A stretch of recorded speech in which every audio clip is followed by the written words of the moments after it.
Welcome back to the Arkansas A&M Black Bears Dynasty, guys, on NCAA Football 14, aka College Football Revamped, and we are here for the offseason. Now, in today's video, we're taking care of everything. We're going to go through the offseason. We're going to set the schedule. We're going to go through red shirt, well, not red shirts. We'll do the red shirts in another video. But because I can't live stream, we're just going to take care of everything right now. Let's kick off this offseason, fellas. So we're locked in. We're not going anywhere, man. Our coach Thomas is on a winning streak out of this mind, record-setting 53 games in a row. I think that we might lose our coordinators, though. Let's see what happens. So Coach Thomas sticks around. Brian Borland, our defensive coordinator, sticks around. That's a good look, man. We're still working on getting him all the way up. Pause. And then we get Brian Harsin as our offensive coordinator. I think we've been doing a great job getting offensive coordinators that used to be head coaches, so it really helps our offense out a lot having these guys come in and they're able to pick up where we left off. They really impact the offense, especially that offensive line, making us better, man, and I think Harsin can come in and do that. Let's look and see where he's coming from. So Scott Frost left from being our offensive coordinator and is now the head coach at Illinois. And then Brian Harsin was fired as the head coach of Boise State. He was the coach at Arkansas State. That's what I thought. That's tough, man. Hopefully we can get him in, get him used to winning, and he'll be able to get himself a contract or get himself a head coaching job either next season or the year after. So now comes the toughest part of the offseason. Now, if you guys watched the season recap, the last video, we have a lot of juniors and a sophomore that can declare early. I'm thinking Gabe might leave. I'm thinking that Nick Ginn and Dustin Carey are the three guys that are going to declare early. Let's get into it. Let's see what happens. Yep. Oh my God. Oh my God.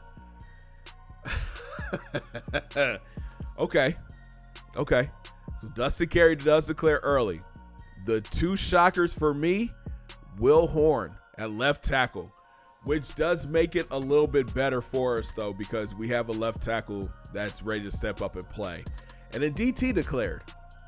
If you guys are new to the Dynasty, if players declare early, I'm not going to persuade them to come back. They've already made their mind up. They want to leave. By all means, go ahead and leave. The Donald Thomas one is kind of a head scratcher because he did not see a lot of playing time the past 4 seasons or 3 seasons. In fact, let's look at his stats. Yeah, I mean, he had 32 grabs for his career. If he would have came back for his senior year, he'd have been wide receiver number 1. So this kind of shakes things up a little bit for us. But I think this might be one of the better classes for us. You see, Trey Morgan is a first-round pick. Corey Bentley is a second-round pick. They got Brian Jones going in the 3rd round. Matt Scott is a 4th rounder, and then Jacob Williamson is a 4th rounder. Surprisingly, Dylan Gross doesn't get drafted. Bill Jennings doesn't get drafted. James Alexander, Jonathan Lamb, Tariq Larson, I think he gets drafted. Casey Buchanan, you got Dodd down here, Fred Foreman, Brian Charles. I know Brian Charles is going to get drafted. Then you got Keith Smith. He could get drafted as well. And Ira Harris, I think, will get drafted as well. So, this is tough. Dustin Carey, I figured he was going to declare. But this left tackle, Will Horn going and Donald Thomas going, that kind of leaves a few holes on our offense and defense. Hey. I know this is one of the Korean players here, man. Shad DeFord declares early. Headed to the NFL, leaving New Mexico. Clayton Morrison, the tight end from Arkansas, declares early. All right, let's take a look, man. I doubt that we get any transfer requests. Yeah, we're at a point now where if you're not a true freshman, you're not coming to the squad, man. Draft results. Let's go. Trey Morgan, 1st round pick. Dustin Carey goes in the 2nd round. So does Corey Bentley. Brian Charles in the 3rd. Then we got Jacob Williamson, the punter, going in the 4th round. So does Matt Scott, the corner. DT and Will Horn going the 6th. And then Brian Charles, there you go. Somebody just got a steal. Brian Charles gets drafted in the 7th round. And then Shad DeFore, he goes in the 5th round. So, hey, great draft prospects for us, man. We keep that momentum going with another first-round pick. That just keeps adding to our points, adding to recruits saying, hey, if you guys come here, you could go in the first round like Trey Morgan. So it's time to hit the recruiting trail, guys. We've got 3 prospects left on our board, all 3 on the defensive side of the ball. If you want to take a look at the recruiting class and the players that we already have coming in, make sure you guys hit that eye in the sky. Check out the last video. So first up is Donnell Swan, the strong safety from Minnesota. Then we got Blake Hardy, who's going to be a defensive lineman in our program. And then Justin Hill.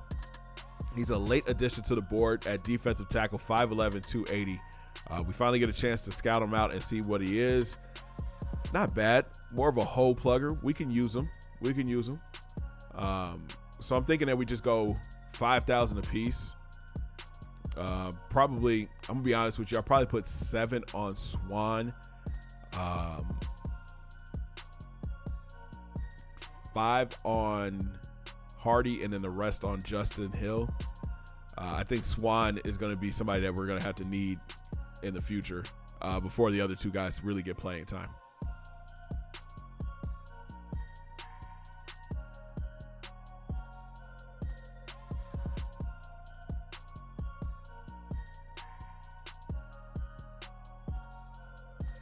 So here we go, guys. This is the final list. I decided to put 8,000 on Swan just to make sure Florida or Minnesota don't jump us to get him.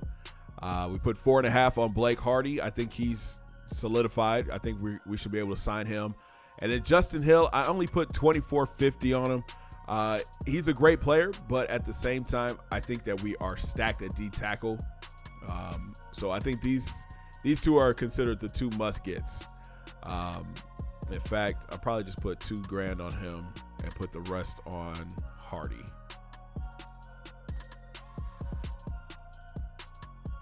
So I think that's the final. I think this is going to be one of our better recruiting classes that we've had. Let's see what happens, man. Let's go, man. Let's go. We get Swan and we get Hardy by a big margin. 8,000 points. And we get Swan by almost 5,000 points. Justin Hill decides to sign with Marshall. We were just about 800 points away from him, but still, man, I think Swan and Hardy are 2 necessary pickups for our defense. That puts us in probably one of the better classes. Yeah, we stay so we stay at 2. We have 22 prospects coming on campus this year.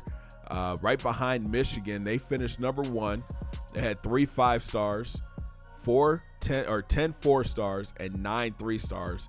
We finished with 2 5-stars, 9 4-stars, and 11 3-stars. So that's a good look for us. Texas moves up to the number 3 spot. They got 20 prospects. Auburn is there. There's Penn State. Bama creeps into the top 10. And at number 6, they get 19 prospects. Clemson, Ole Miss. Ole Miss has 3 5-stars coming on campus. Wow. Washington has 9, is in at 9, and then Notre Dame rounds out your top 10. So here we go, man. Time for position changes. A lot of things. I think we got off easy this offseason, man. Gabe Perez is back for his junior campaign. So that means we will be able to redshirt. Well, not redshirt. One of these guys will be our backup quarterback. I don't know if Tony Mitchell's going to be ready. We'll have to see what spring ball looks like. At running back, Fagan is back. You got Anthony Bryant, Powers, and Green loaded backfield for us. At wide receiver, things just got interesting, man. With Donald Thomas deciding to clear early, we've got some holes to plug in the wide receiving room. We lose a lot of speed. DT had a lot of speed, so we lose a lot of speed there. Now the question becomes, do we move Will Rogers back to wide receiver? If we move him back, he goes up to an 81 overall, which puts him as wide receiver number 1. Oh, man, I think we have to.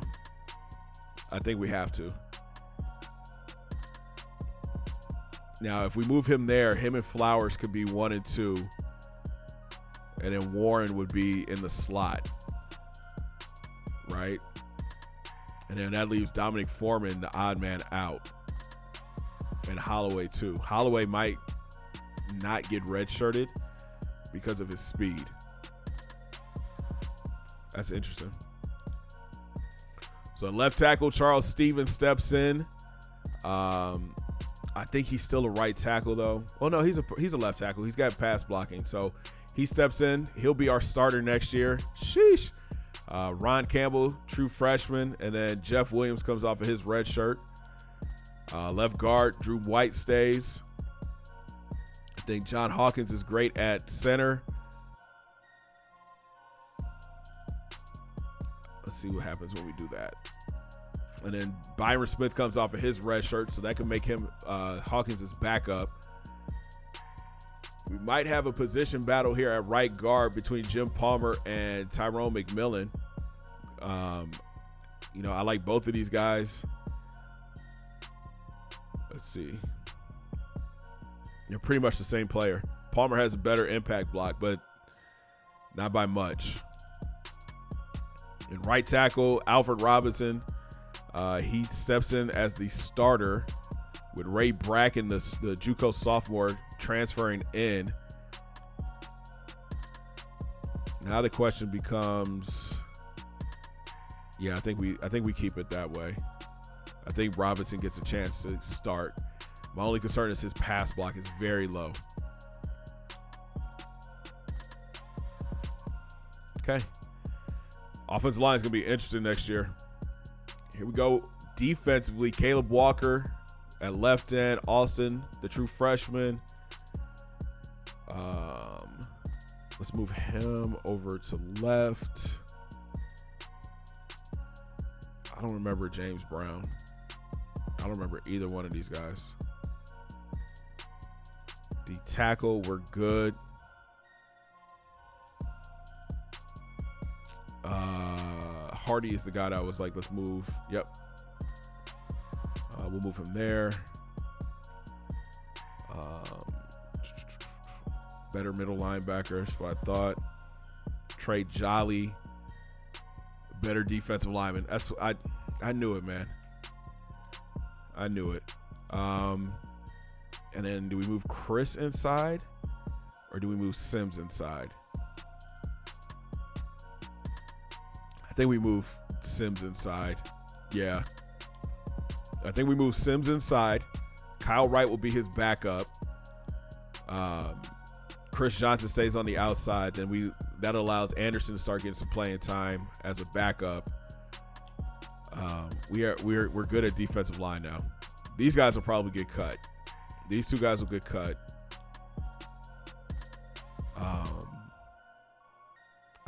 Trey Jolly will be a backup. Rotational player. Yeah, I like that. I like that a lot. Cornerback room. Yep. I don't know who Tony Williams is. They're just adding people, man.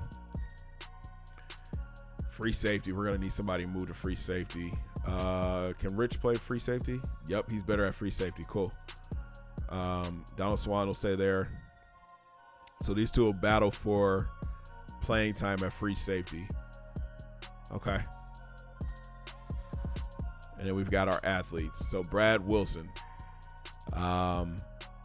75 overall corner, but I think we said he was going to be the wide receiver, right? Bain. So a running back, obviously. What else could he play? Just running back. Okay. And then there's BJ Holland. 78 overall quarterback, 79 running back, 78 wide receiver,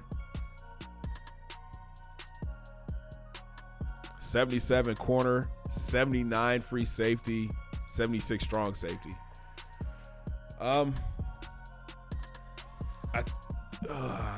Let's see what his stats are. 93 speed, 84 acceleration, 85 jumping. He's the one who had the great coverage, right? No. He was the wide receiver, and Wilson was the corner, right? 90 speed.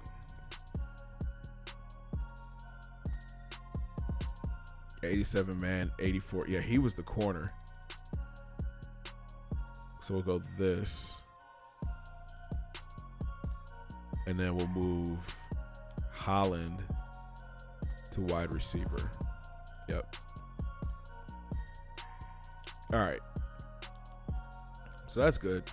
We're good there. Can he play anywhere else? He could play running back probably. No. Not with that carry. It's trash. Can Tony Mitchell play anywhere else? Running back.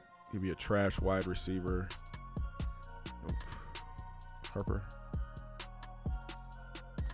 Time to take a look at some off-season training, and we've got a 99 overall now, man. Gabe Perez back for his junior campaign, and he is better and bigger too. 6'5", 230. All right, let's go. Let's break it down position by position. Starting off in the quarterback room, Gabe Perez comes back and is a 99 overall. He gets a step faster. The awareness is a lot better. Ball carrier vision got better. Let's look at that arm talent, though. 93 and 93. Stronger arm, more accurate arm. This kid's a star.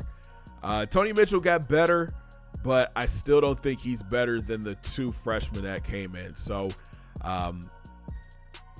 it'll be a battle for that backup position in the spring game. Tony is an athlete by definition. Great speed, great acceleration, but I don't think he's ready, man.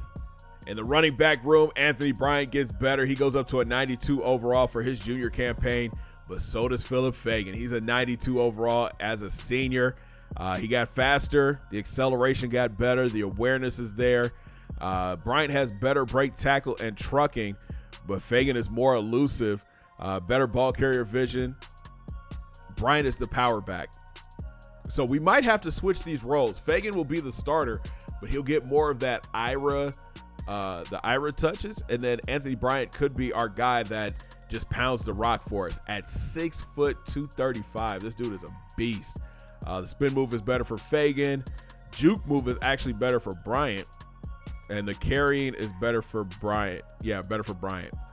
Marquise Powers, his senior year, he gets faster. The acceleration gets better. That's a good look for him. Definitely going to be our return specialist next year. And then Corey Green, the redshirt freshman from Colorado, he gets a step faster, but he's behind some good talent, man. He'll probably get some playing time in season 10 with Powers and Fagan graduating at the end of this season. Here's a look at the wide receiving group, and this is going to be an interesting year for our wideouts. Will Rogers shifts back over to wide receiver from tight end.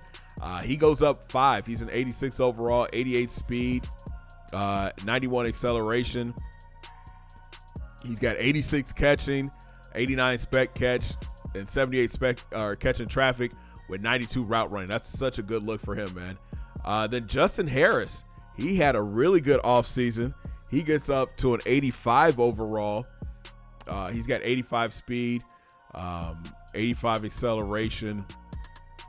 He's got 83 catching, 90 spec catch, 87 spec catching traffic, and 99 route running. We might have a wide receiver battle here, guys, but the guy I'm excited about, Mike Warren, back for his sophomore campaign. He's up to an 84. He gets a step faster. The acceleration is there.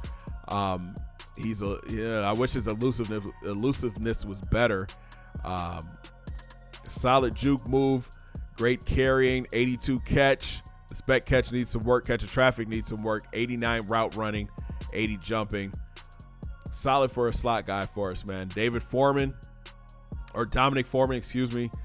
84 speed, 82 overall. And you've got Larkin.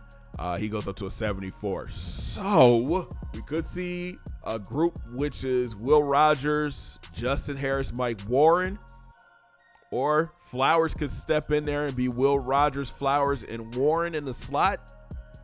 That wide receiver 2 spot is wide open.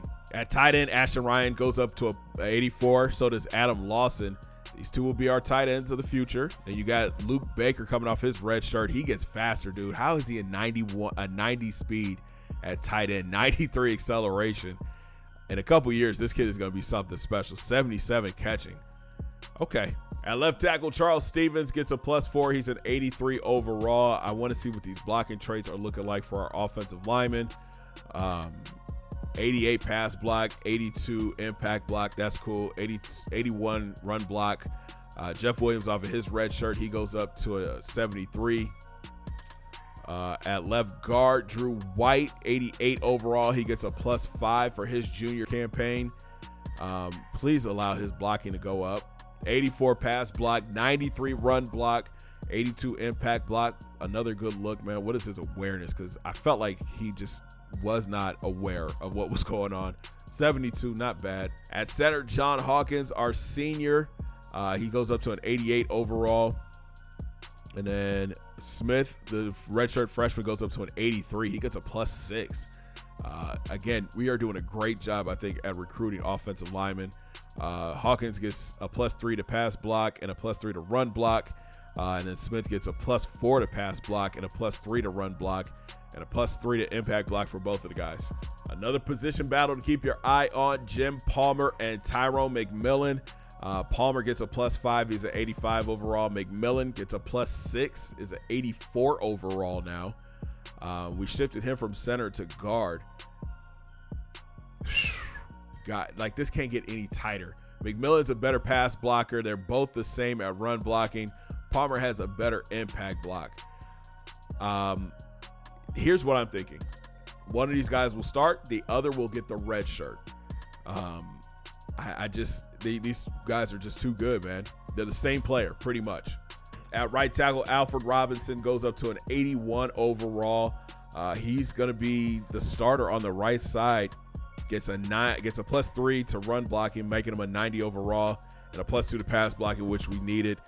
He's an 80 over there and an 84 impact block. So the offensive line, we're going to take a hit, but I like the young guys stepping up and getting some playing time this year. To the defensive line, we go. Caleb Walker gets a +5. He's a 91 overall now. Trey Jolly, the new defensive end, just shifted down. He gets a +5 and is an 88 overall with 91 speed coming off the edge. Yikes. Oh my gosh, dude. These guys could get double-digit sacks with ease. 87 tackle, 84 tackle, 88 hit power, 86 hit power, 86 power move, 81 power move, 95 finesse, 94 finesse. The block shed is there. The pursuit is better for Walker. The play rec is better for Jolly. And Jolly can also man up if we need him to. On the other side, Trey Turner goes up to an 87 overall. He gets a step faster. There's Tommy Washington. He goes up to an 80 overall. He gets a step faster as well. The acceleration for Tommy Washington is amazing. And we'll take a look at their traits. Trey Turner's a better tackler, got a better power move. Hit power is there, better finesse move, and block shedding's there, pursuit is there. I would love to see Trey Turner take off. I would love for him to come out and have a big junior campaign. I think he has the tools to be one of the better pass rushers in the country. Tommy Washington still needs some work. He's only a redshirt freshman, but he'll still see some playing time as well. Our D tackles are going to be monsters, bro. Garrett Anderson goes up +5. He's an 88 overall. Wilson gets a +5. He's an 86. Lester gets a +6. He's an 85. And then Williams gets a +5. He's an 83. Mind you, these three guys, only sophomores. And then Sam Hendricks comes off of his red shirt, and he goes up +5. He's a 78 now. To the linebacker room we go. Ben Bowen gets a +4. He's a 94 overall. He gets a step faster. The acceleration is maxed out now. The catching, solid. He can jump. Great tackling. Great hit power. The power move is there. The finesse move is there. He gets off of blocks. Great pursuit. Great play rec. Man, his zone coverage goes up. Press goes up. We've got to get Ben Bowen playing time. I think in our nickel package is going to be Ben Bowen and David Sims. David Sims goes up a +5. He's a 90 overall now. Gets faster, more agile. The acceleration is there. The awareness goes up 5. The catching, I thought his catching would be better. Let's look at this tackle. 82. Hit power is there. The power move is there. Finesse move is there. Gets off of blocks. Great pursuit. Great play rec. Man and zone coverage. We moved him inside because I think he's going to be a better playmaker for us inside at middle linebacker. And we're going to give him the captaincy this year. I think going from Brian Jones to David Sims was a no-brainer. Redshirt freshman Kyle Wright. We shifted him inside from outside as well. He goes up to +5. He's an 83 overall. Great speed. His awareness still needs some work. He's just learning a new position. Probably the better tackler.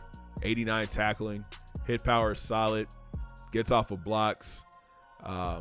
Man and zone coverage still needs some work, but he's going to be sitting behind David Sims, who is a true playmaker, and we want Kyle Wright when it's his time to become that playmaker as well.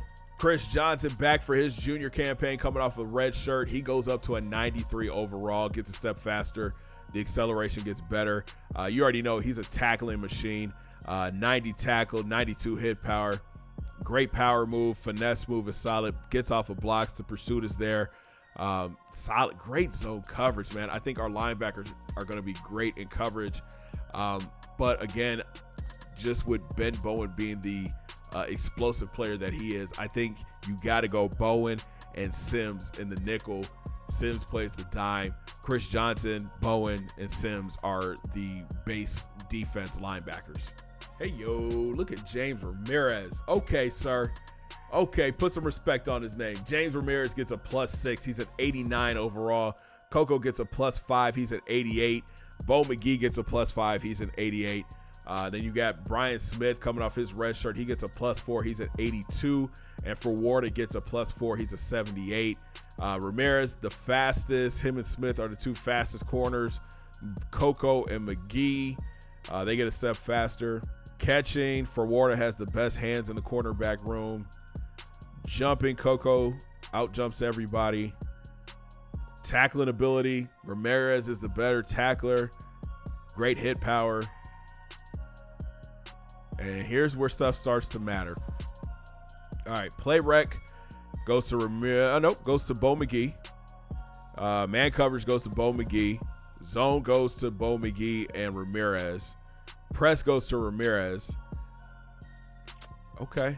So I think we got to go Bo and Ramirez and then Smith and Coco. Or maybe we just don't press with Coco. Yeah, I mean, these are great stats for all of our corners, man. They're also young. Coco's the only senior. Everybody else is a sophomore or a freshman. So they're only going to get better from here. But I think you got to start Bo McGee with his 98 man coverage and 89 press.